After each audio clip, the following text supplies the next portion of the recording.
Welcome to the Speak by Design podcast, where we study personal style, message structure, and message strategy so you can become a consistently compelling force. Let's dig in. It is career limiting if you cannot speak clearly and concisely. And that's what this lesson is all about. Lesson 15 is all about being clear and concise. And I'm going to give you as many tips as I can on both of those elements. They are different. If you're not clear, that means you're confusing your listener and they are being put in a lot of pain, and they never ever want to speak to you again, and they will never ask you that question again. I heard a story of a gentleman who went to the board. He was explaining, he was giving an update on what he was working on, and a board member asked a simple softball type question, and it was a yes or no question, and the person went into a story, and the story went on for 5 or 6 minutes. The board member came back with the same question again, but framed it a little bit differently, and that person shared the same story again. After that board meeting, we got a call at Speak by Design. This person needs an intervention. The board now has significant questions about the person's capabilities and how they're leading their part of the organization when they cannot answer a simple question. They're not able to listen to a question and answer it directly. Your goal with every question or every concept that you're explaining is to make it so simple and exactly what your audience needs and wants. If the audience asks a yes or no question, you must answer yes, no, or it depends in the first sentence. If you start going into a story or giving context, it sounds like you are dancing. And we don't like that when politicians do it. I don't like it when professors do it. It is not at all permissible in business, and business people will not have the patience for it. So for clarity purposes, if it's a yes or no question, answer yes, no, or it depends. If it depends becomes your mode of operation and you always answer with it depends, it will make you sound weak over time, that you cannot put a stake in the ground and ever give a resolute answer. It depends is fine for when you need to balance a response and share the pros and the cons to something. If you have something that you're very convicted upon, make sure you are comfortable giving a yes or no. An example of this would be, let's say somebody asks you, how confident are you in the analysis? You want to be able to say, I'm fairly confident, or I'm very confident because of X and Y. And that is how you demonstrate that you know how to answer a question directly. Now, other ways to be clear are to simplify your idea with steps, like step 1, 2, and 3, or first, second, and third actions that need to be taken in the near term are these. Or you say there are 3 parallel tracks we are exploring, or 3 questions we need to answer, or 3 benefits to something. Now, 3 is a nice number because it's not so many that you overwhelm the listener. 2 is even better. Many people say 2 is the new 3 because 2 is more easily memorized. You want your content to be memorizable to your audience. You want to say something in the morning to someone, and later that day in the afternoon, the person who heard you say that in the morning could repeat it to someone else in the afternoon. That is a great message when what you say becomes that remarkable that people talk about it. And the only way you can make your content that repeatable and memorizable is if it is clear, simple, and concise helps as well. All right, so you could, aside from giving 2 to 3 points or 2 to 3 steps for someone. Another thing you could do to make your idea clear is you could draw it or show it visually somehow. Now, occasionally I've had people draw something and it did not help me. Have you had this where somebody draws a diagram or they show you a Gantt chart or a really complicated process flow and you think this does not make me want to follow this process? It has to be beautiful. Whatever the visual is, if you're going to draw it, practice drawing it so that the first time you draw it, it doesn't look like you've never taken an art class. You also, if you're going to make a process flow, make it look like it's for an elementary school kid. We're not trying to make this look like a PhD program because if the process looks that complicated, they won't be able to absorb it in the meeting. They should have received it as a pre-read, and even then, I'm not sure if they want to pre-read something like that. Drawing does help, and it has to be beautiful. The reason I like drawing is it's active too.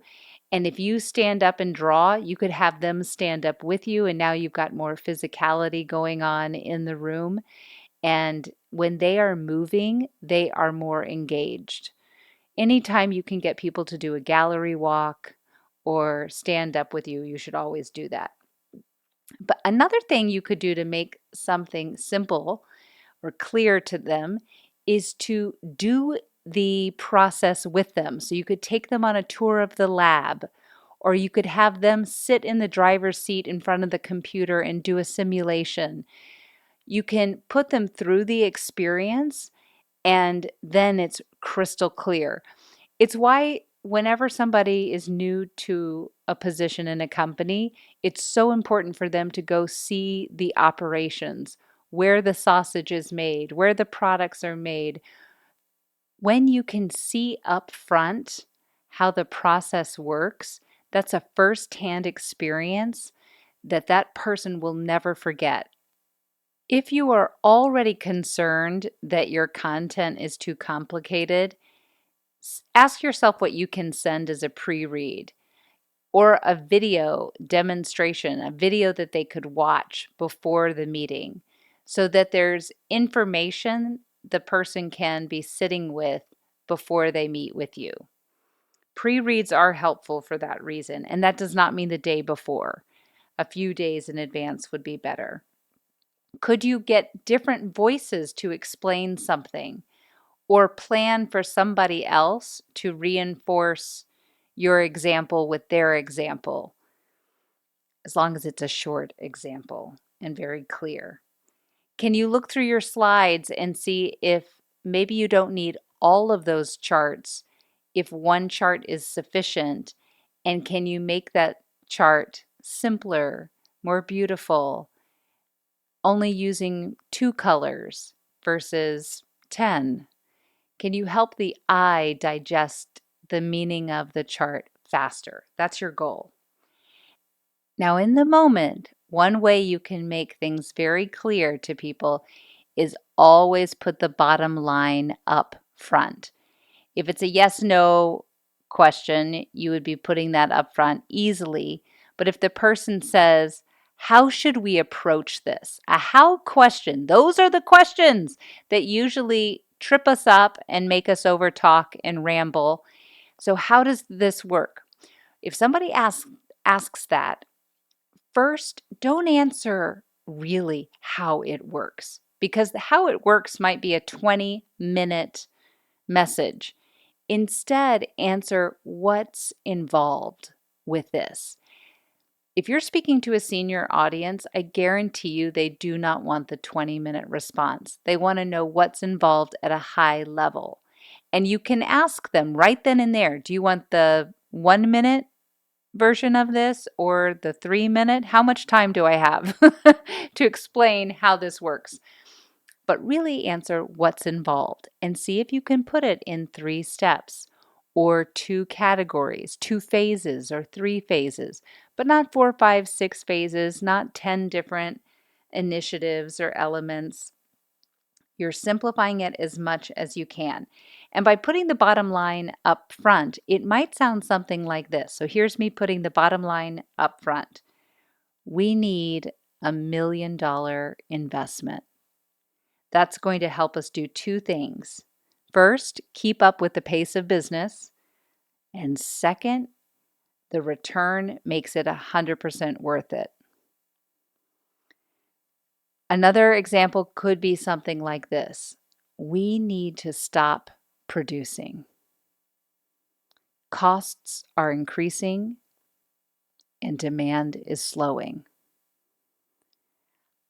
That is a digestible, memorizable message. You could repeat that back to me because I paused, my sentences were short, and I had the bottom line up front. It is hard for the listener to be confused about what I'm saying because I'm making it so simple. Now, my tone's a little harsh. If I'm evaluating my tone, I'm using downward intonation. That might seem too authoritative for my audience, but I can soften that up. I can, if I need to, and say something more like, we need to stop production. Costs are increasing and demand is slowing. And by putting a little more kindness in my voice, I haven't changed the message structure, but I do sound warmer and friendlier. Now, let me share what I hear more people saying. More people say things like this. Well, we've been thinking about it, and from everything we've looked at, it's become apparent that we're needing to stop producing. In fact, we should think very seriously about stopping production because it's getting costly, very expensive. We're seeing rising costs, and inflation's playing a role there too. And secondly, we're also thinking that demand doesn't look that great. Demand looks like it's slowing down, and we're not going to see that rising anytime soon. So, with demand going down, that doesn't look good either. Because I'm making it folksy and casual and friendlier, I am also making it messier and less likely to be memorable for my audience. If I preview the message, let's imagine I'm in front of a senior audience and I do the former of saying, we need to stop production, costs are increasing, demand is slowing. Then I can let the audience react and I could go into some examples and stories because I can read my audience and tell they're ready for that. But they might not be. They might want to go straight into asking me questions, and that works too. That works too. All right, but this is all about clarity. Let's go talk about being concise. And I've modeled some conciseness with that example. That's a 30-second or less response. That might even be 15 seconds uh, of a response. When you speak more than 90 seconds, you are asking a lot of your audience. A senior audience is not accustomed to people speaking that long because time is of the essence and it should be able to be conveyed. Your point of view should be able to be conveyed in 90 seconds or less. Watch an MSNBC interview with a CEO. They speak in 15-second chunks. They are extremely concise, and what they say moves the public markets. You don't have to say a lot. You don't need that much time. You really don't need that much time. 90 seconds or less, and put a timer up. Put even a note, a post-it note on your Zoom screen if you're going into virtual meetings so that you're reminding yourself all the time to keep it short. If you're telling a story, this is when most people go on too long. They get into the messy middle of the story, and the middle should be messy. That's where you have your conflict and your tension and your rising action and the epiphanies. If you're telling a good story, there is a messy middle. If it goes on longer than 90 seconds, it is too messy, and now we don't have a good conclusion, and they've stopped listening to you. And usually the speaker can tell their audience isn't listening, so they get desperate and they start over talking even more. instead of closing that story and giving a resolution. Be aware of that the middle is the point where people mess up in their story. I have occasionally heard people even go on too long in the introduction where they're giving context, but most often it's the middle. Have your ending ready. That always helps people wrap up a story if they know how to end it. And one way to end it is to have a transition phrase in your mind like this. And that is why we now do it differently. Or, and we are incredibly proud of those results. We were able to achieve X. And that's a nice closing sentence to the story. One other trick we share with people is that every message in business is about profitability in some way. So that actually relieves a lot of confusion right there. If you know that you're talking about a new IT system, why do we need that IT system? We need that IT system because of how it will help profitability. Ooh, you just did a legal risk assessment and you are trying to figure out how exposed the company is to legal risk. Why are you doing that? Because you're trying to protect the profitability of the business. Everything, every effort you are working on is with that purpose.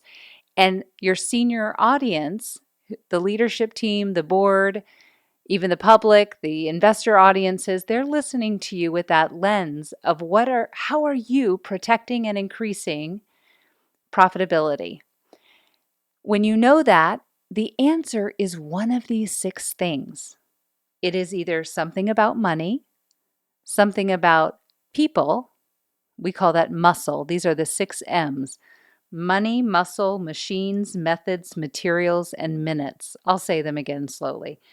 But money, muscle being people, machines being the technology, the software, hardware, methods, the processes, materials, the supplies, maybe even intellectual property, and then minutes, the time. Make your message about 1 or 2 of these, maybe 3, but then you can deliver a message in the moment and say it's all about people, processes, and technology. So what would that be? Muscle, machines. I always hear people say people, processes, and technology. Muscles, machines, and methods. That would be those 3 M's. But when you know the system of the M's and that every message is about profitability, it's easy for you to frame your technical message in a business context, or your tiny piece of the big pie. You can tie that to profitability for the overall business. And that's what makes you sound like an executive. You're not coming at it from your swim lane. You can rise above and frame your message from the point of view of the organization. You can become the voice of the organization. And that also helps you stay concise. You preview those points. This is all about people, processes, and technology. And then your listener says something like, well, Stephanie, tell me about the technology piece. Now I'm directed there and I can go into the next level down of detail on technology. We are cursed with too much knowledge about our topics, and it makes it difficult for us to get to the highest level, the most concise, clear way of communicating something. Sometimes what helps people is to communicate it to a non-technical audience and ask their listener, say that back to me. So if I were really technical and I go to my spouse and I say, John, I'm going to deliver this message to you. Will you repeat back to me what you heard me say? And then you'll realize how confusing you were because they can only repeat back 50% of it. Sometimes I have had trouble doing this with clients where they teach me a concept from engineering and I can only repeat back 10%. And then we have a lot of work to do. If I can't understand it, I'm sure other people can't as well. So be that audience for your loved ones and your cross-functional friends, you can help them understand when they are being confusing. And when you are confusing, you put people in a lot of pain. When you confuse, you lose. I think I've said that before. That is very true. The other thing you can do to help yourself stay concise, when somebody says, well, how are we going to grow as a company? Well, my goodness, that's a huge question. How do you answer that concisely? You answer it concisely by listing 3 priorities. Or if someone comes to you and says, what is your 50-person team working on? Explain the 2 to 3 priorities for the team right now, or the 2 to 3 biggest initiatives that are yielding great results right now. The other thing you can do is, let's say they ask you a question that is unanswerable, and they say, how are you looking at reorganizing your team? And maybe you haven't made a decision on that. You can say, well, the top 3 questions I am trying to answer right now are, and you list that. So you could say the top 3 or the next 3, or 3 questions I'm trying to answer at the moment are X, Y, and Z. And that helps you stay concise. If what I'm saying sounds so difficult to you, start with this tiny thing first. When the question comes across, repeat the question silently in your head. Don't say great question or you're wow, what a wonderful question you just asked me. Just be quiet. Repeat it in your head and constrain yourself to answer it in 1 sentence. Then you can open your mouth and give your 1 sentence and 2 details underneath. And that's enough. That's all they need. And that will keep you really concise. Make this a sport. Make this a game. You could even make this a game for your team. How clear and concise can we be? Clear and concise. And you could make banners around your office. You could make a virtual background with that written very large behind you. Clear and concise, clear and concise. You can do it. All right, have a great week. I look forward to the next time. Take care, everybody.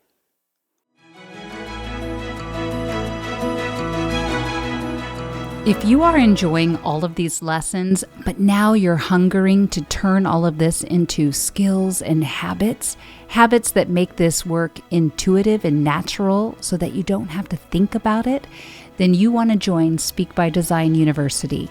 That's our coaching program that gives you private coaching, group coaching with me, group training, self-paced learning, as well as exceptional networking with other people like you. This program is for managers and above, people whose careers are on fire and they're looking to hit their next level, and they want to do that sooner rather than later. Check it out at speakbydesign.com/join. That's speakbydesign.com/join, and you can start with us at the 1st of next month. We hope to see you there.